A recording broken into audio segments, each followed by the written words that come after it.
Hey there. Today I want to talk about how to get what you want through belief. Now, I'm going to reference the Bible because it's probably the most popular spiritual book or religious book that is used in the West. But I realize that there's a lot of people that just have given up on faith and the Bible and probably God altogether in the West. Although I think that probably the big reason for that is because people really don't get one of the primary messages that's actually in the Bible that was very much a message that Jesus was trying to bring to everybody on this planet. And that is that you can have what you want through faith if you just believe. But I think that there's a slight taint on what belief is.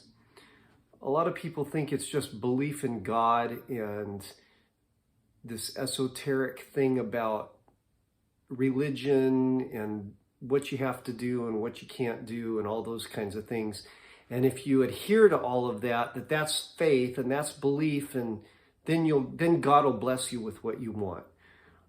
I really don't buy that so much. I think it's much more basic and more simple than that. And so one of the things that I looked at as I've read the message of Jesus in the New Testament is that he was very frustrated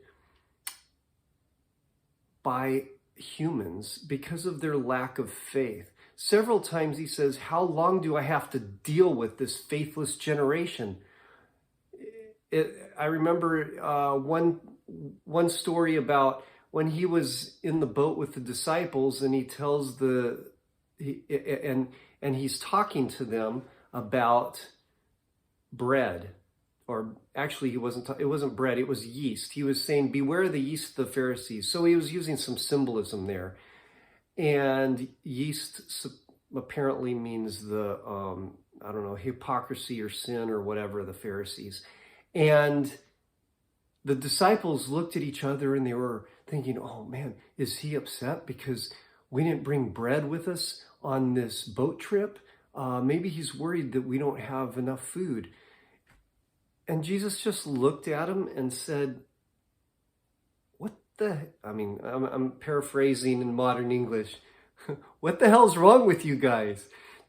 How many people did I feed with the bread? Didn't I just feed 5,000 people? How about with 3 loaves and 2 fish, or 5 loaves and two fish? And then didn't I just feed another 4,000 with another meager meal? Why do you think I'm concerned about bread? How long will you guys not get it? How long will you not have faith in what is going on here?" Basically, he was saying to them, "Dude, we can manifest stuff out of almost nothing.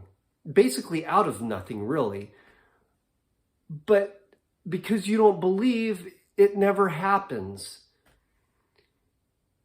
And there's another passage, and it's in, I'm going to read it right here. And it's in Mark 11. And Mark 11:23. And it says here, "I tell you the truth, if someone says to this mountain, 'Be lifted up and thrown into the sea,' and does not doubt in his heart, but believes that what he says will happen, it will be done for him." And then verse 24, this is the interesting part. "For this reason I tell you, whatever you pray and ask for, believe that you have received it, and it will be yours." Believe that you have received it. So here's the problem, people. People ask for stuff. They either ask the universe, ask God, ask their inner being. They yearn for things, but they don't believe that they have received it. You have to live as if you have already received it. This is key. All right. So let's say it's material things. Let's say that there's a house that you want. Now, the fact that you want it means that there's a feeling of lack. There's another verse in the Bible, Psalm 23, at the very first verse, it says, "The Lord is my shepherd, I shall not want." What does that mean? That means there's no lack. Want means lack. If you want, that means you feel lack, okay? So the key is to let go of that want, let go of the lack. And when you believe you have already received it, you no longer feel the lack. Why? Because you cannot want something and have it already. So, when you want, let's say you want a house. Let's say that you are just yearning to have this beautiful house on the coast. You want it so badly.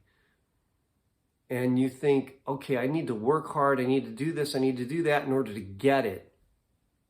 What if, instead of wanting and then working your ass off, you let go of the want,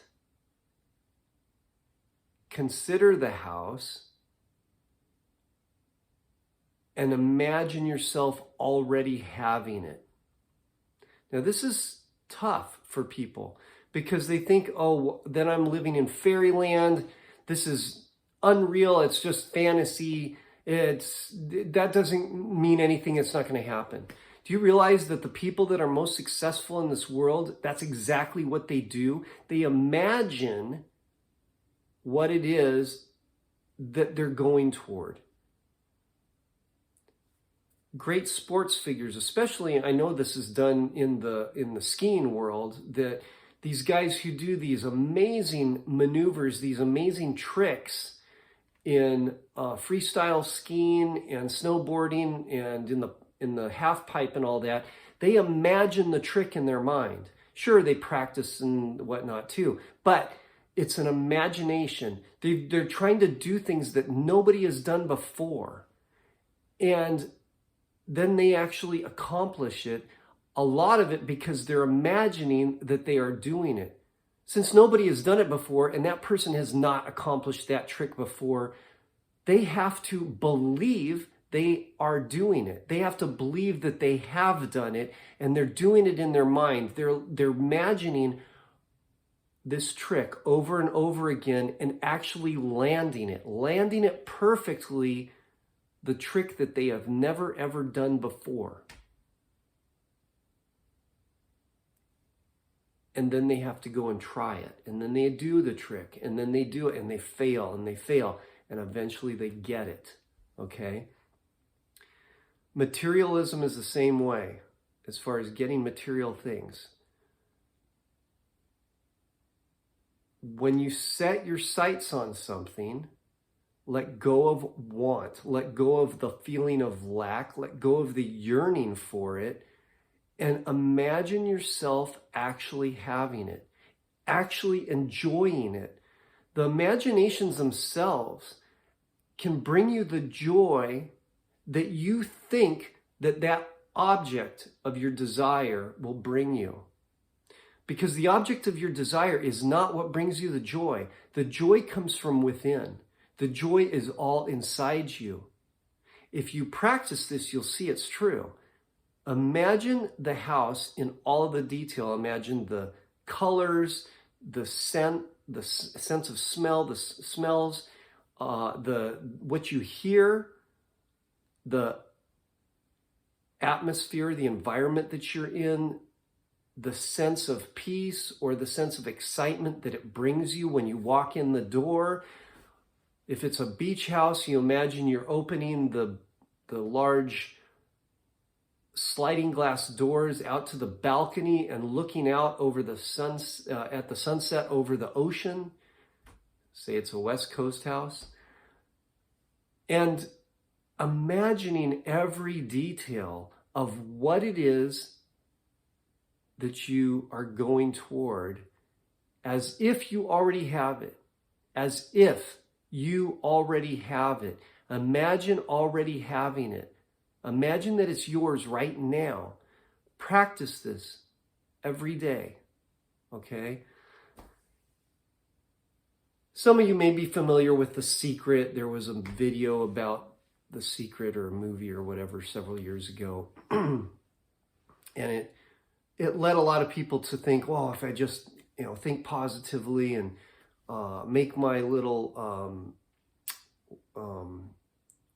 like collage, my dream board or goal board or whatever, and put it on my fridge and look at it every day. There's actually that actually works, all right? I've known people who have done that, where they've put pictures on the fridge or had them on their dream board, and they looked at it every day and just imagined themselves there. And eventually that's what they attained. It just ended up falling into place for that person. And it works, but you have to let go of the constant yearning, the want, because that is lack. That is lack that actually contradicts the having. So this comes to a point that is very key, which is you can't have and want at the same time. I mentioned this just a few minutes ago, but you can't have and want at the same time. All right? If you want something, that means you don't have it. And once you have it, you cease wanting it. Now you may say, oh, well, I want my husband even though I already have him. That's a little different, okay? The thing is that the feeling of satisfaction that you get from already having what it is that you previously wanted, or what it is that you're going toward, what it is you like, the satisfaction of already having it makes you feel full. It makes you feel satisfied. And it's that feeling of contentment and satisfaction that you're going for. It's that feeling of joy, of already having, of being content with where you are, with what you already have. Now, there's two ways of having contentment. One is to not imagine having anything else and just enjoying and having gratitude for everything that you already have right now. That's a great place to be, because then you don't need anything else and you don't feel any lack at all. For some people, that's tough because they still have goals and wants and things that they want to go toward. They feel like they're not quite where they want to be in life, and they need to get up to another level. Now, that's materialism that's based in modern society's drive to get everybody to continue working their ass off. And so I try not to buy into that, but I get it. And you can arrive at those places if you want to be in upper echelons and move up, level up. If that's your desire, if you have goals you want to reach, relax into those goals and imagine already being there. Picture yourself already there, over and over and over again. And by picturing yourself already there, you will experience the joy now of attaining that thing that you think is going to bring you joy. Then just rest in that joy, rest in the contentment, rest in the excitement of already having it. Even though materially it may be a ways off, it may look like, well, it's way out there. I don't know how I'm ever going to get it, but I'm just satisfied and I just see it, I imagine it. And if you keep doing this until you just say, you know what, I know I have this. I know it's mine. I know it. I know it because I feel it. I feel it in my core that this is mine, that it's all here for me now, and I trust that I have it. That's what true faith is. That's what belief is.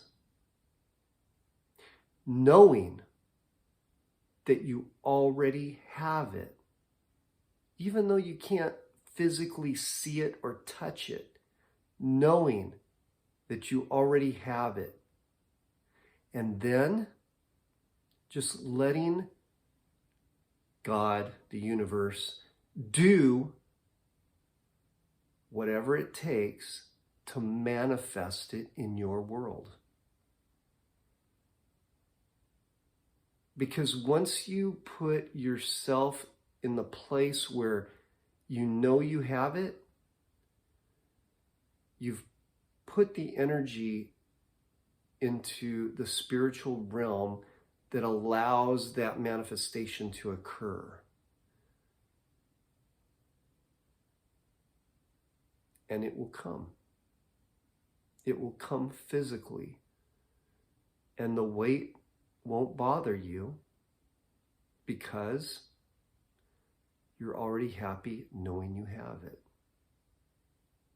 It's that simple. But as soon as you go, well, I've been waiting and waiting and waiting, why hasn't it come to me? You're back in the want mode. Go back to imagining it. Feel the excitement of having it. And whatever the other emotions are of having it, enjoy those emotions now in your mind, because the way the mind works, it doesn't know the difference between what's physically out in your environment and what it is that you imagine. It creates the same emotional effect, the same chemical production of like endorphins and things like that can be created based on your thinking.